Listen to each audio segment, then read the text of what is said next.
మహాగణాధిపతే నమః. శ్రీ గురుభ్యో నమః. శ్రీమాత్రే నమః. ప్రేక్షకులందరికీ స్వాగతం. ప్రతి మనిషి జీవితంలోనూ సుఖదుఖాలు అలాగే ఆటుపోట్లు అనేవి సహజం.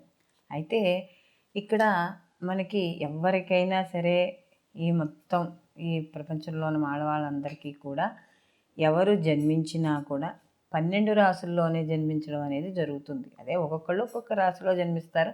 ఎవరు జన్మించినా ఆ 27 నక్షత్రాలు ఆ 12 రాసుల్లోనే జన్మించడం అనేది జరుగుతుంది. అయితే ఇక్కడ ఈ నవగ్రహాలు అనేవి ఏవైతే ఉన్నాయో ఈ నవగ్రహాల యొక్క సంచారము, స్థితి, అలాగే వాటి ఉండే ఉచ్చ నీచ స్థానాలు, అలాగే వాటికి సంబంధించిన యోగాలు, అలాగే వీటికి ఏవైతే జాతక ప్రకారం ఉండి జరుగుతున్న మహర్దశలు, అంతర్దశలు, ప్రత్యంతర్దశలు, వీటిని బట్టి, అలాగే వీటికి మధ్య మధ్యలో గోచారీచ, వక్రీకరణ, అలాగే స్తంభన చెందడం, ఇలా రకరకాల యొక్క గ్రహాల్లో యొక్క మార్పులను బట్టి, అంటే వాటి యొక్క స్థానచలనాలు, వాటి యొక్క వీక్షణలు, వీటి బట్టి వచ్చే మార్పులను బట్టి మనకి జీవితంలో మనకి హెచ్చు తెగ్గులు ఉండడం అనేది జరుగుతుంది. ఒక్కోసారి గ్రహాలు అనుకూలంగా ఉన్నప్పుడు అప్పటి వరకు చాలా బీదరికంలో ఉన్నవాళ్ళు కానీ, కష్టాలు అనుభవిస్తున్న వాళ్ళు కానీ, లేకపోతే ఎటువంటి మాకు దారి దిక్కు తెన్ను ఏమీ లేదు అనుకున్న వాళ్ళకి ఆ గ్రహాలు ఒక్కోసారి మార్పు వల్ల వీళ్ళకి ఎక్కువ, అంటే ఒకేసారి హై లెవెల్లోకి వెళ్ళడం అనేది ఉంటుంది. ఒక్కోసారి గ్రహస్థితి బాగాలేకపోతే కిందకి పడిపోవడం కూడా అవుతుంది. అందుకనే మనకి చెప్తారు, మన కర్మ ప్రారంధం, జాతకము కర్మ ప్రారంధము, ఈ రెండింటిని బట్టి బళ్ళు ఓళ్ళు అవుతాయి, అలాగే ఓడలు బళ్ళు అవుతాయని చెప్పడం కూడా జరుగుతుంది పెద్దవాళ్ళు. కాబట్టి ఇలాంటి మనకి ఈ 12 రాసుల్లోనూ నవగ్రహాలు సంచరించడం వల్ల సహజంగా ఇచ్చే ఫలితాలు ఏమిటి అంటే, ప్రతిదానికి కొన్ని సహజ లక్షణాలు ఉంటాయి. మనకి ఒక జాతకంలో ఒక రాశి వాళ్ళకి ఈ గ్రహం ఇక్కడ ఉంటే అది సహజంగా ఇచ్చే ఫలితం.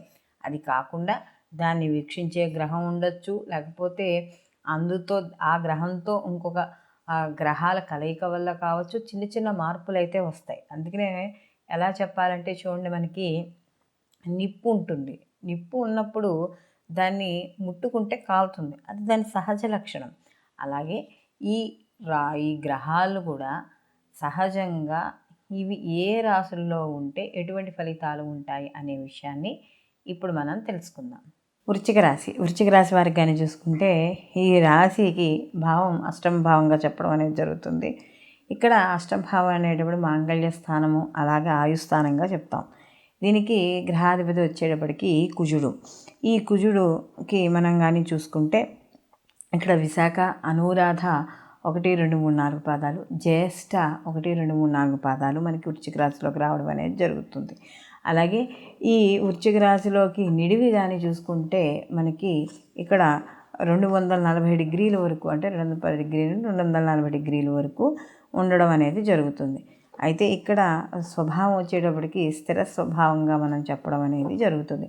వృశ్చిక రాశిలోకి ఈ జన్మరాశిలోకి నవగ్రహ సంచారాలు చేస్తుంటే నవగ్రహాల్లో ఈ వృశ్చిక రాశిలో కానీ ఉంటే ఎటువంటి ఫలితాలు ఉంటాయి అనే విషయాన్ని చూసుకుంటే, రవి కానీ వృశ్చిక రాశిలో ఉంటే ఎక్కువగా, ఎందుకంటే రవి ఒక అథారిటీ, ఈ యొక్క కుజుడు కూడా కొంచెం కోపము, అలాగే క్రోధము, కాస్త సైన్యాధిపతి లక్షణాలు ఉంటాయి కాబట్టి కొంచెం వీరత్వం ఇలాంటి వాటితో కూడుకున్నది. కాబట్టి ఆ రాశిలో కానీ రవి కానీ ఉంటే ఎక్కువగా కోప స్వభావం ఉండడం, అలాగే అంటే వీటికి మార్షల్ ఆర్ట్స్ అని చెప్తాం కదా, వాటికి సంబంధించిన విషయాల్లో మంచి ప్రావీణ్యత ఉండడం, అలాగే ఎక్కువగా ఏదైనా ఎవరైనా ఎదుగుతున్నారు అని అనుకున్నా ఒక్కోసారి వాళ్ళకి ఈ మన కుట్రలు, కుతంత్రాలు, లేకపోతే ఏదైనా వాటి ద్వారా కాస్త ఎదరవాళ్ళని లొంగదీసుకోవాలనే ఆలోచనలు రావడం, లేకపోతే ఎదరవాళ్ళని దెబ్బతీయడం, ఇలాంటి ఆలోచన, అంటే చెడు ఆలోచనలు అప్పుడప్పుడు రావడం అనేది జరుగుతూ ఉంటుంది. అలాగే ఇంకా చంద్రుడి దగ్గరికి వచ్చేటప్పుడు కానీ చూస్తుంటే, చంద్రుడు కానీ ఈ వృశ్చిక రాశిలో ఉంటే, ఇక్కడ చంద్రుడు సహజంగా మనం ఏం చెప్తామంటే, ఇక్కడ వృశ్చిక రాశికి నీచక్షేత్రంగా చెప్తాం. అలాంటి నీచక్షేత్రంలో కానీ చంద్రుడు సంచరిస్తూ ఉంటే ఇక్కడ సహజంగా ఇక్కడ సూర్యచంద్రులు ఇద్దరు కంటికి సంబంధించినగా చెప్తాం. కాబట్టి కంటికి సంబంధించిన ఇబ్బందులు లేదా వాళ్ళకి కొంతమందికి ఇబ్బందులు ఉంటాయి. కొంతమందికి అయితే కళ్ళు చాలా విశాలంగా ఉండడం అనేది కూడా జరుగుతుంది. అలాగే ఇంట్లో పెద్దవారిని ఎదిరించి ఉండడం, పెద్దవాళ్ళంటే గౌరవం లేకపోవడం ఉండడం, ముఖ్యంగా తల్లికి దూరంగా ఉండడం, తల్లి మాటలు లెక్క చేయకపోవడం, లేదా తల్లికి ఏదో రకంగా ఆత్మక్షోభ కలిగిస్తూ ఉండడం, ఇలాంటివన్నీ చేస్తూ ఉండడం అనేది జరుగుతుంది. అలాగే ఎక్కువగా స్వభావం కూడా ఒక్కోసారి చూస్తే అయ్యబాబోయ్ ఎందుకు ఇంత అక్కలేని మాటలు మాట్లాడుతున్నారు, లేకపోతే చాలా భయంకరమైన మాటలు మాట్లాడుతున్నారు అంటే స్వభావము చాలా కొద్దిగా క్రూరంగాను లేకపోతే కఠినంగాను ఎదరం వాళ్ళకి మనస్సు బాధ కలిగించే విధంగాను వాళ్ళ ప్రవర్తన అలాంటివి ఉండడం అనేది జరుగుతూ ఉంటుంది. ఎందుకంటే చంద్రుడు నీచిలో ఉన్నప్పుడు మనసు కూడా కొంచెం ఆటుపోట్లను ఎదుర్కొంటూ ఉంటుంది. తద్వారా కొంత మానసిక ప్రశాంతతా లోపం కూడా ఉంటుంది. కుజుడు కానీ వృశ్చిక రాశిలో ఉన్నప్పుడు స్వక్షేత్రంలోనే ఉంటాడు కాబట్టి ఎక్కువగా తన స్వక్షేత్రం కాబట్టి ఎక్కువగా తనకు తాను ఎక్కువగా చూసుకుంటూ ఉండడం, అలాగే ఇతరుల చేత మెప్పులు పొందుతూ ఉండడం, అలాగే తన యొక్క ఏదైతే పని ఇస్తారో ఆ పనిని చాలా తనకున్న పరిధిలో ఎక్కువగా అంటే చాలా పర్ఫెక్ట్గా చేయడము, అలాగే తన నమ్ముకున్న వారు ఎవరైనా ఉంటే వాళ్ళని ఎప్పుడూ నిరంతరము కాపాడుతూ ఉండడం, అలాగే పై అధికారుల యొక్క మన్ననలు అవి పొందుతూ ఉండడం, ఇతను చేస్తే నడవడిక ఇది కూడా ఇతరులను ఆకర్షించేటట్టుగా ఉండడం అనేది జరుగుతుంది.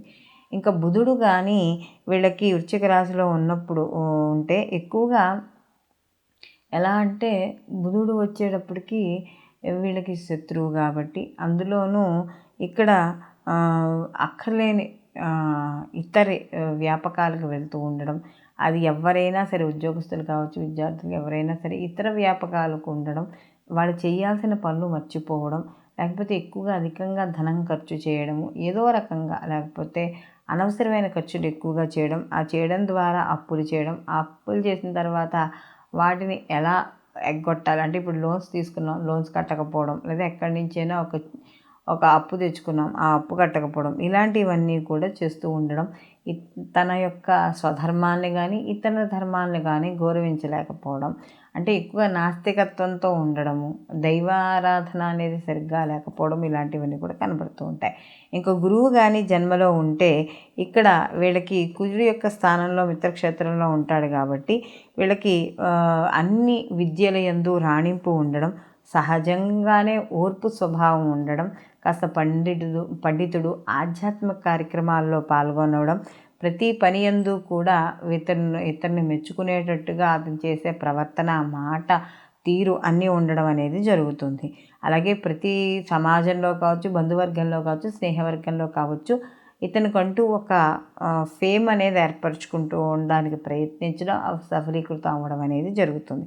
ఇంకా శుక్రుడు కానీ ఈ యొక్క కుజుడికి సంబంధించిన వృశ్చిక రాశిలో ఉన్నప్పుడు కాస్త ఇతరులకి పనుల్లో వీళ్ళు నిమగ్నమైపోవడం, వాళ్ళ కోసం వాళ్ళు చేసుకోకపోవడం, అలాగే ఇతరులు అంటే అంటే మామూలుగా చెప్పాలంటే స్త్రీ అయినా పురుషుడైనా వాళ్ళకి ఎవరైతే స్త్రీ అయితే పురుషుడికి, పురుషుడైతే స్త్రీకి ఇతరుల యొక్క మాటలకి లోనైపోవడం, వాళ్ళకి ఆకర్షితులైపోవడం, తద్వారా ఏవైతే మాట్లాడకూడనివి కానీ చేయకూడనివి కానీ పనులు వాటికి మనసు వాటిని ప్రేరేపించడం, అలాగే ఎక్కువగా ఈ యొక్క ఇతరులని అనవసరంగా నిందించడం, ఇలాంటి కార్యక్రమాలు లేదా ఇతరులు ఎవరు మీకు తెలియని పనుల వల్ల మీరు నిందితుడు అవ్వడం, ఇలాంటివన్నీ కూడా జరిగే అవకాశం అనేది ఉంది. ఇంకా శని భగవానుడు వచ్చేటప్పటికి కానీ ఈ వృశ్చిక రాశిలో ఉంటే ఇక్కడ సరి అయిన అవగాహన లేకపోవడం, ఒక విషయం ఏదైనా వచ్చినప్పుడు దాని సరి అయిన అవగాహన లేకపోవడం, చపల చిత్తం అంటే ఇప్పుడు ఒక నిమిషం ఉంటుంది వెంటనే మారిపోతుంది, లేకపోతే కఠినంగా ఉండడం, ఎవరు అక్కడ ఎంత క్షోభ అనుభవిస్తున్నా కూడా ఒక్కోసారి అసలు మనసు చలించలేకపోవడం, చాలా కఠిన నిర్ణయాలు తీసుకోవడం, కఠిన మనస్కుడితో ఉండడం కొన్ని సందర్భాలలో ఇలాంటివి కనబడుతూ ఉంటాయి. ఇంకా రాహు కానీ చూసుకుంటే ఏదైతే ఉందో వాడికి ఉన్న సహజ లక్షణం ఏదైతే ఉందో రాహుకి ఇది మాయ, భ్రమ ఇవైతే ఉన్నాయో వాటిల్లో పడి కొట్టుకుపోతూ ఉండడం, అలాగే ఎక్కువగా అపకీర్తిని మూటకట్టుకుంటూ ఉండడం అనేది ఈ యొక్క రాహు వృశ్చిక రాశిలో సంచారం చేయడం వల్ల కనబడుతుంది. ఇంకా కేతువు కానీ ఉన్నట్టయితే కేతు అందులో కుజుడేమో మనకేమో అంటే బాగా ఎక్కువగా ఆవేశపూరితుడు, కేతు వచ్చేయడం వైరాగ్యకారకుడు. ఈ రెండింటికి కూడా కాస్త ఇబ్బందికరమైన విషయాలు కాబట్టి కాస్త ఇబ్బందులు, కష్టాలకి, మానసిక ఆందోళనకి లోనవ్వడం అంటూ ఉంటుంది. కాబట్టి ఈ వృశ్చిక రాశి వారు ఎవరికైతే ఈ ఈ గ్రహాలు, నవగ్రహాలు వాళ్ళ యొక్క జన్మరాశిలో ఉన్నాయో వాటికి సంబంధించిన, గ్రహాలకు సంబంధించిన శ్లోకాలు ప్రతిరోజు కూడా చదువుకుంటూ ఉండడం వల్ల వీటి వచ్చే వ్యతిరేక ఫలితాలు తగ్గి అనుకూలమైన ఫలితాలు పొందడం అనేది జరుగుతుంది. సర్వే జనా సుఖినో భవంతు. లోకా సంస్థ సుఖినో భవంతు.